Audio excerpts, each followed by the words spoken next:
I just can't do it. I can't take on that responsibility. But Emily just started her job this year. Taking in a stepbrother with no blood relation and raising him would be too cruel. My brother Jake and I became siblings through our parents' remarriage with children. Suddenly, our parents passed away, and the relatives were discussing the future of Jake, who is still in middle school. I looked at Jake with concern, but he kept looking out the window, never trying to meet my eyes. It seemed he had closed off his heart again, even though we had finally become a family. But the relatives continued their discussion, unconcerned with Jake's feelings. It's sad, but maybe there's no choice but to put him in an orphanage. Everyone fell silent. No one voiced an objection. The orphanage, how could they? As I was shocked, Jake said as he stared out the window, I'll go to the orphanage. Hearing Jake's emotionless voice, I stood up abruptly.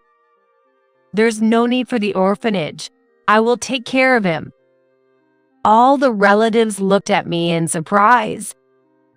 Jake turned around, his eyes wide open. I looked straight at Jake and said, Jake, we're family, right? I am your big sister, aren't I? Tears streamed down Jake's face one after another. Big sis, thank you. I hugged the sobbing Jake tightly and kept rubbing his back. The next morning, I woke up to the sunlight streaming through the gap in the curtains. The clock was pointing at 9 a.m. Oh, I need to make breakfast for Jake. I jumped up and headed to the living room. Good morning, Jake. Where's Jake? Hey. Jake was nowhere to be found, not in the living room, the bathroom, or his room. I had a bad feeling. Don't tell me Jake left the house because of what the relatives said. My mind went blank. My name is Emily. Mom, what are you doing? While I was thoroughly vacuuming behind the TV stand, my daughter looked at me curiously. I'm cleaning up because Uncle Jake is bringing over some very important guests.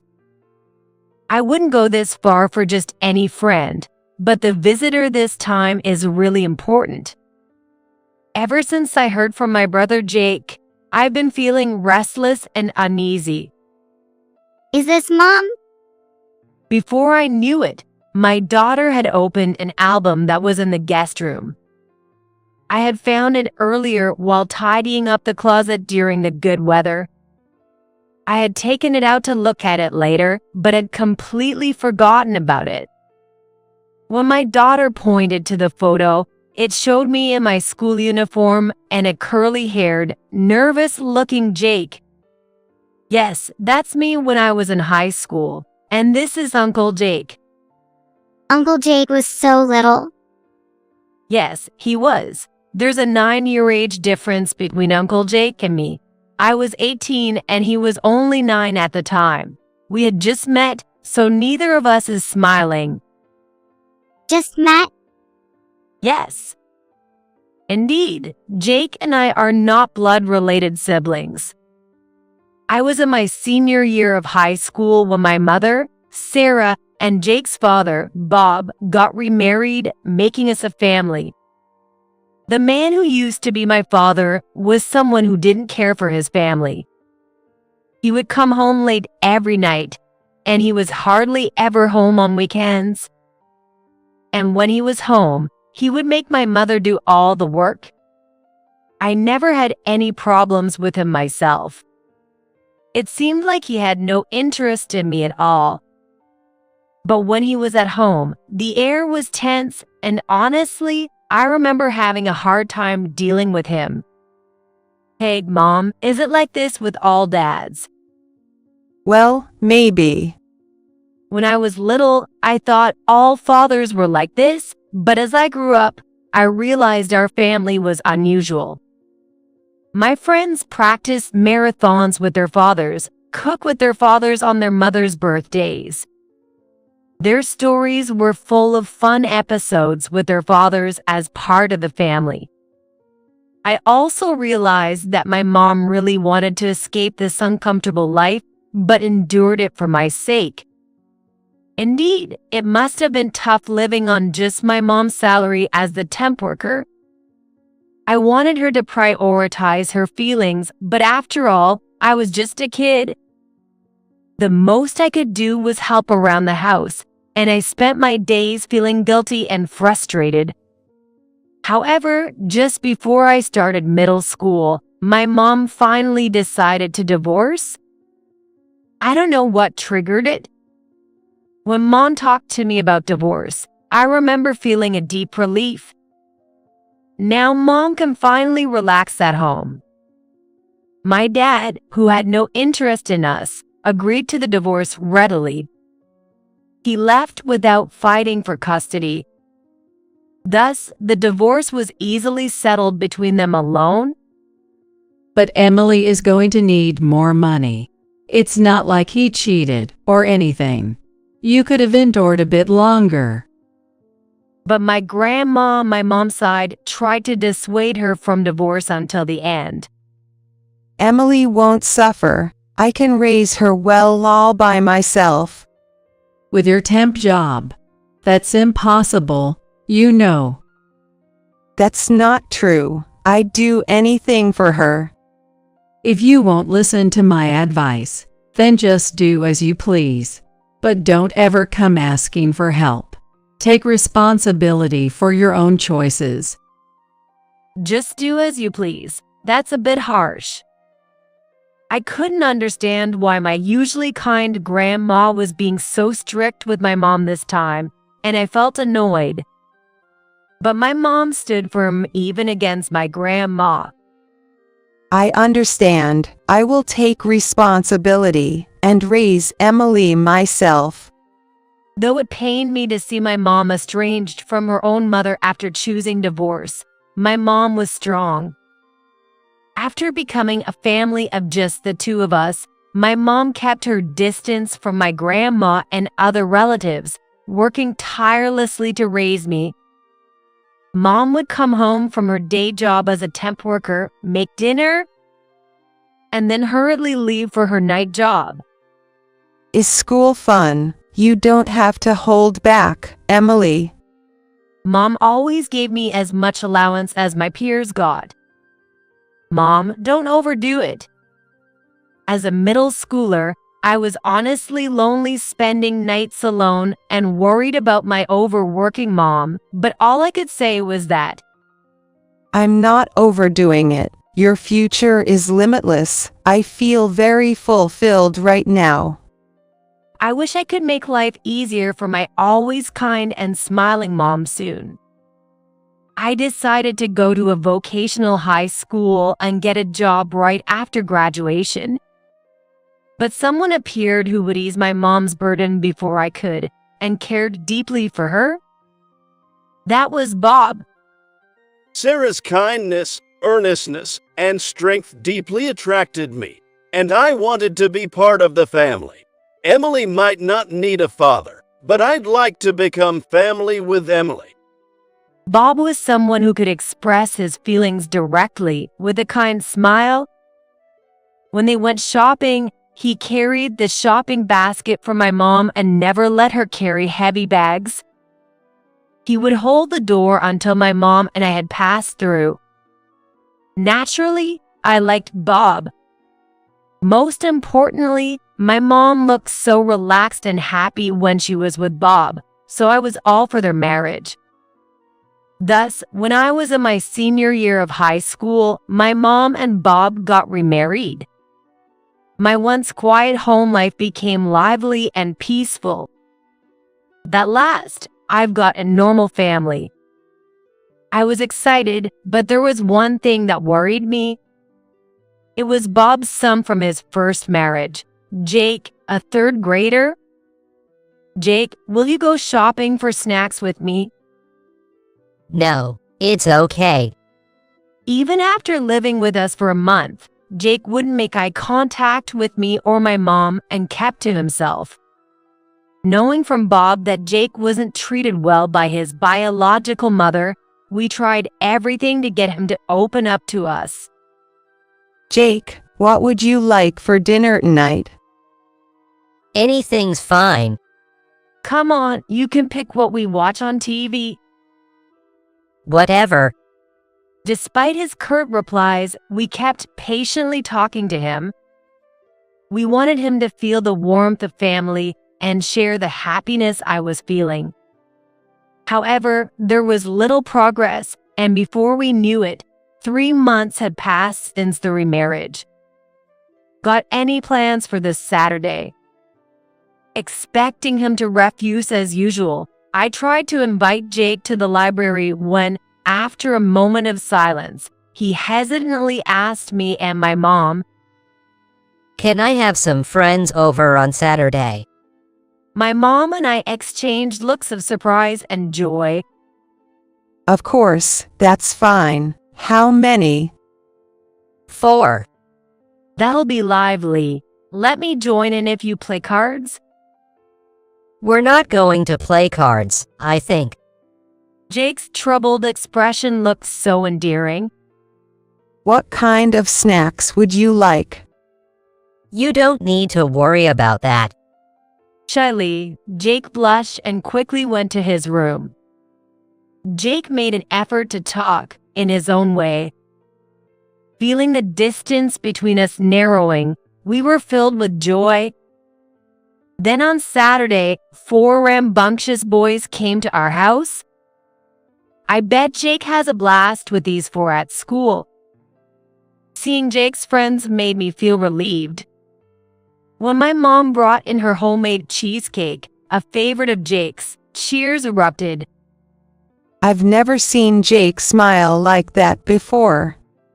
My mom looked very satisfied. That evening, Jake said during dinner, Thanks for today. It was my first time inviting friends over. They were all amazed at how delicious the cheesecake was. Everyone told me how kind and good a cook your mother was. Your friends sound like good kids. Tell them they're welcome anytime. Really? Of course. And then, Jake looked at me. my friends were envious What? of having a beautiful sister. We didn't have time today, but maybe we can play cards next time. Hearing Jake's words, my happiness overflowed. Sure, just so you know, I won't lose even to elementary school kids.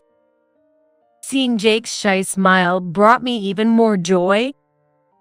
Jake took a deep breath with a slight hesitation. Mom, sis, thank you for everything. He finally called us mom and sis. Hearing his words, my mom and I teared up. Jake looked straight at us. We're going to be all right now. I felt truly at peace. From that day on, Jake really opened up to us, and we became a true family. Going shopping together as a family of 4, enjoying delicious meals. Doing things together as a family was something I had always longed for. Thanks to Bob stepping in as my father, my mom no longer needed to work 2 jobs, and I didn't have to find work right after high school either. Don't worry about money. Just think about your future. I decided to go to community college to pursue my interest in design. I believed the divorce was the right decision, and I wasn't unhappy living with just my mom, but now as a family of 4, I couldn't help but wish every night for this happiness to last. I thought if I wished every night, it would continue forever. But 3 years after the remarriage, a tragedy struck Jake and me. Our parents died in a car accident. I was just 21, having started my first job, and Jake was only 12. The suddenness of it left me in shock. and I have little memory of the days leading up to the funeral. All I could think about was protecting Jake, even more than my own grief. At the funeral, about 10 relatives of Bob, whom I was meeting for the first time, attended. They are so young, it's heartbreaking. They looked at Jake and me with pity. At the same time, they were whispering among themselves about what would happen to Jake. Initially, they acted normally around Jake and me, but as discussions dragged on, their frustration became apparent. We can't take on that responsibility. It's just too much. But Emily just started her job this year. Taking in a stepbrother with no blood relation and raising him would be too cruel. Their conversation about Jake's future was loud enough for us to hear. I looked at Jake worriedly, but he just kept looking out the window, never trying to meet my eyes. Even though we had finally become a family, it seemed he was shutting himself off again. Nevertheless, the relatives' discussion continued, regardless of Jake's feelings. It's sad, but maybe there's no choice but to put him in an orphanage. Everyone fell silent. No one objected. An orphanage, how could they? As I was shocked, Jake said as he stared out the window, I'll go to the orphanage. Hearing his emotionless voice, I stood up abruptly. There's no need for the orphanage. I'll take care of him. The relatives all looked at us in surprise. Jake also turned around, his eyes wide. I looked straight at him and said, Jake, we're family, right? I'm your big sister, aren't I? I know, but... He looked bewildered, and I moved closer to align our gazes. I was really happy when you called me sis. Whether we're blood related or not doesn't matter. We know that better than anyone. We are a real family, aren't we? Tears streamed down Jake's face. Sis, thank you. I hugged him tightly, crying, and spoke in my heart to our departed parents. Dad, Mom, I'm really scared, but I'll protect Jake no matter what. He's my precious family, so please keep watching over us. I kept rubbing his back until he calmed down. When we got home that night, Jake quickly fell asleep, seemingly exhausted. The house felt eerily quiet without our parents, and loneliness washed over me. I had been strong in front of Jake, but alone. I felt crushed by anxiety about the future. Can I really raise Jake, who's just started middle school, into a proper adult? Have I just burdened him with financial struggles by taking him in? The more I thought, the more overwhelmed I felt, and I crawled into bed, squeezing my eyes shut. The next morning, sunlight peeking through the curtains woke me up. The clock was pointing at 9 a.m. Oh, I need to make breakfast for Jake. I jumped up and rushed to the living room. Good morning, Jake. Where's Jake? Hey. Jake was nowhere to be found, not in the living room, the bathroom, or his room.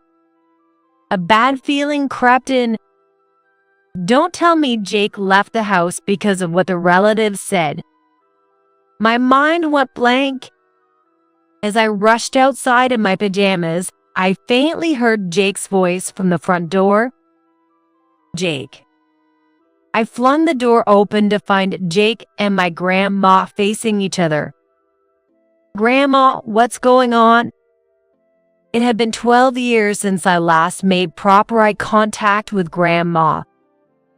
Ever since Mom pushed through with a divorce against her wishes, we hadn't been in touch, and at the funeral yesterday, we only spoke briefly and formally. I guess Grandma, having never reconciled with Mom, regretted it. During the funeral, she was constantly in a corner, staring at Mom's portrait. Her back looked so pitiful that I couldn't bring myself to speak to her. Emily, I'm sorry. I was being stubborn. I should have acknowledged sooner that Sarah raised you alone all these years, and that you became a happy family of 4 after she remarried. My grandma looked regretful. Yesterday, seeing you protect Jake reminded me so much of Sarah 9 years ago. Back then, I couldn't reach out to her.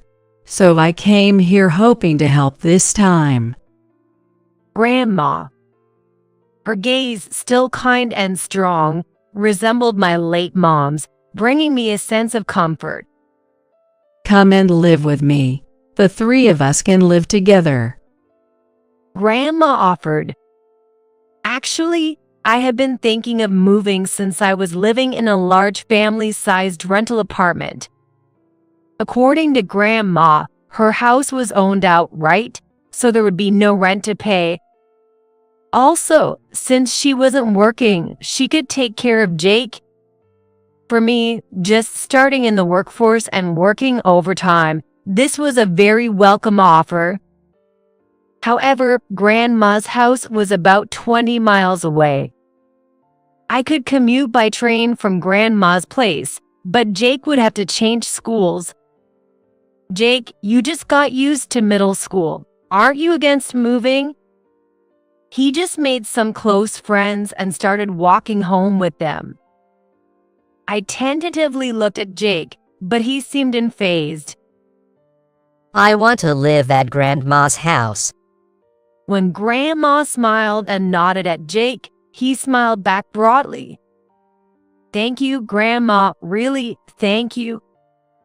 So, we moved to Grandma's house and started our new life as 3. Living with Grandma was the right decision.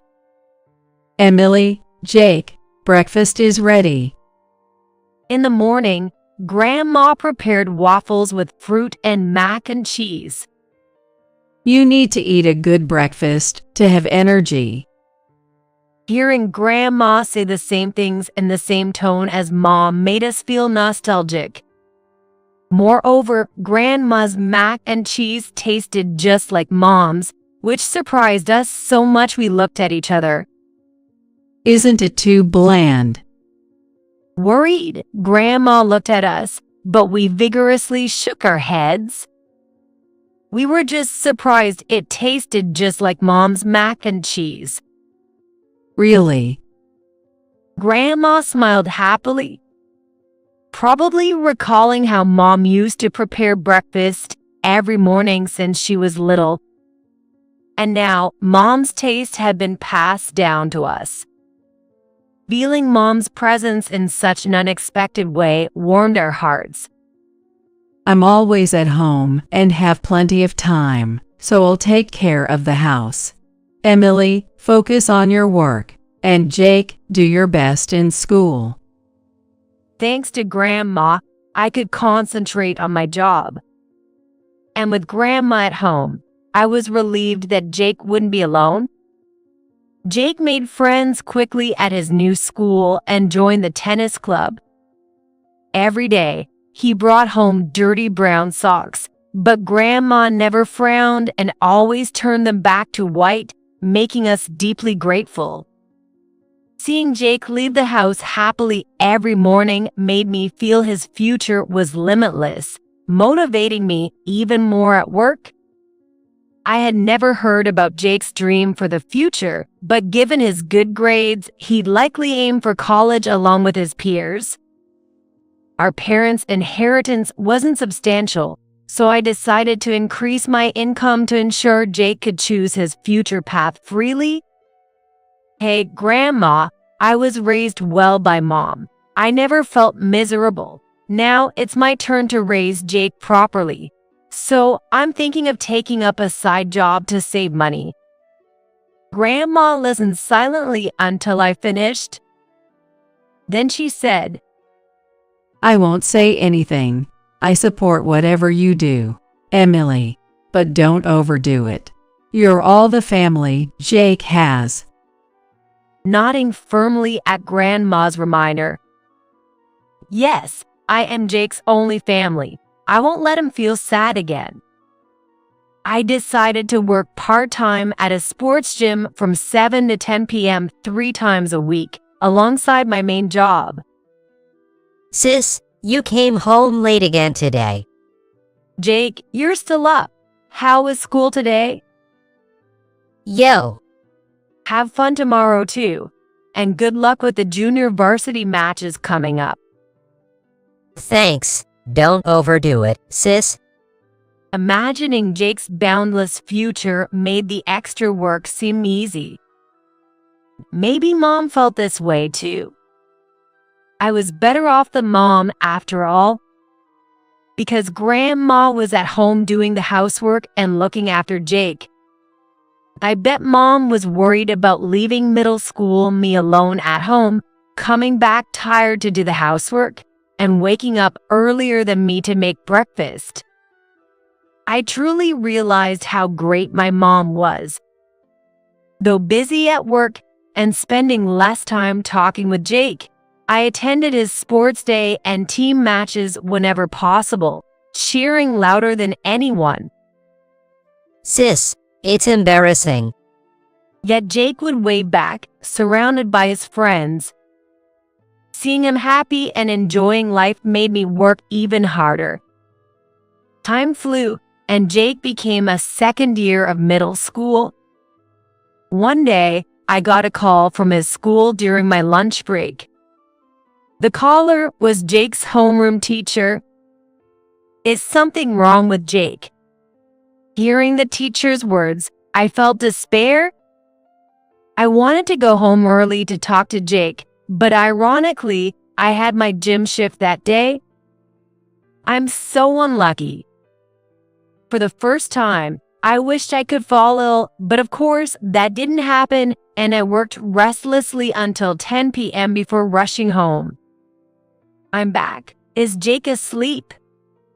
Grandma, who had been dozing off waiting for me, was surprised to see me enter the living room energetically. He's asleep.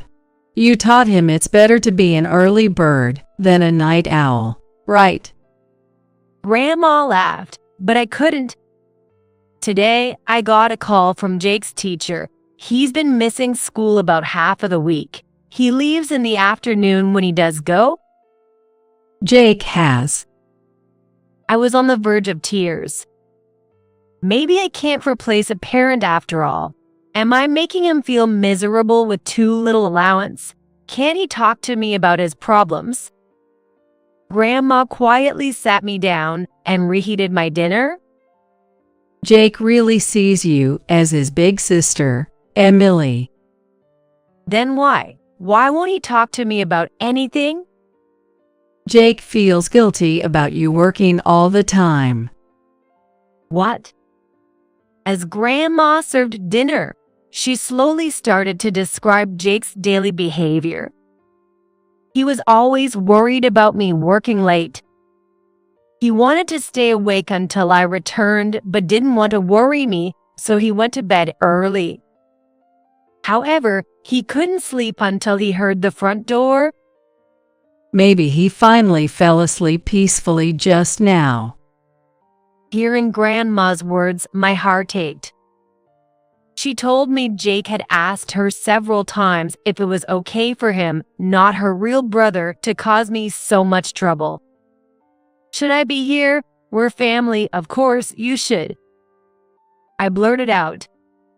Yes, I told him that too. But Jake wants to talk to you. Feelings don't get conveyed by thoughts alone. Haven't you experienced that yourself? Grandma pointed out, making me realize. Seeing my reaction, Grandma smiled and stood up. Jake helped make this potato salad. It's very yummy. Good night. Grandma then went to her bedroom. I covered my face with my hands. Jake was just like I used to be. When Mom worked tirelessly day and night, I was worried but felt useless for not being able to do anything. I thought Jake was in good hands with Grandma watching over him. But perhaps only I felt reassured, while Jake harbored various complex feelings alone in the house. And for Jake, Grandma was someone he met for the first time at our parents' funeral. The introverted him must have agreed to live with Grandma and move schools just for me. To lessen my burdens, I realized I hadn't understood Jake at all. Glancing at the potato salad on the plate, I took a bite. Delicious. I need to tell Jake directly. I remembered eating alone back then, unable to tell my mom the meal was good, and crying. Just living together doesn't make us a real family. Tomorrow, I'll talk to Jake, I decided. The next day was Saturday. Jake, can we talk? I took Jake out. We rode the train to the neighborhood where our family of 4 once lived. Do you have something to do here? Jake looked at me curiously as I responded vaguely and entered the park we used to play in. It's empty, just like Saturdays used to be. I sat on a swing, and Jake sat on the one next to me. This place was always empty because it didn't have many play sets. Right? We could play catch as much as we wanted. I never played catch before because I was an only child and a girl. So I learned to play catch from you, Jake. We reminisced about the happy times as a family of 4. Jake, the potato salad were delicious. Thank you, and sorry for worrying you. I apologized for being completely oblivious to Jake's feelings. But I really think of you as my true brother. I expressed how excited I was about his future, my desire to support him on whatever path he chooses, and how work wasn't a burden at all. But I've been worried that you might be pushing yourself too hard for me. I'd rather not go to college than make you suffer. Jake looked straight at me. I felt the same way about Mom when she worked so hard for me. I remembered how I felt when I was Jake's age. But now I understand how Mom felt. Doing something for someone you care about isn't hard at all. In fact, working for a future where Jake has endless possibilities gives me a great sense of purpose. Jake's eyes were moist. No crying, come on, stand up. I got off the swing and beckoned Jake. What? Whoa. When I threw the ball at him unexpectedly, he caught it perfectly. After staring at the ball for a while, Jake gruffly wiped away his tears and said, Thanks, sis. Can I say one more thing about how I feel? Yeah. I want to talk more with you, sis. I'm really happy that you think about my future. But like when we lived as a family of 4, I want to talk more with you. Jake confessed with a flushed face, making him endearing to me. I get it. Just wait a bit. I will think about my work schedule. Jake nodded with a smile. Come to think of it, I haven't seen Jake's carefree smile in a while. Jake had grown taller than me and could now throw the ball with just the right force for me to catch. Money is important, but I realized there were things more important than that. Then I quit my gym job right away. Instead, I enrolled in night and weekend classes to become a web designer. After learning the ropes and finding my path, I quit my main job a year later. Then I got a new start as a web designer from home. Initially, I dipped into my savings to get by, but having been interested in design and with my experience from community college, I started earning enough in 6 months. Welcome back. Did you enjoy school? Yo, there's a final tennis match coming up, so come and cheer for me. Got it. I'll practice cheering. No, just a normal volume, please.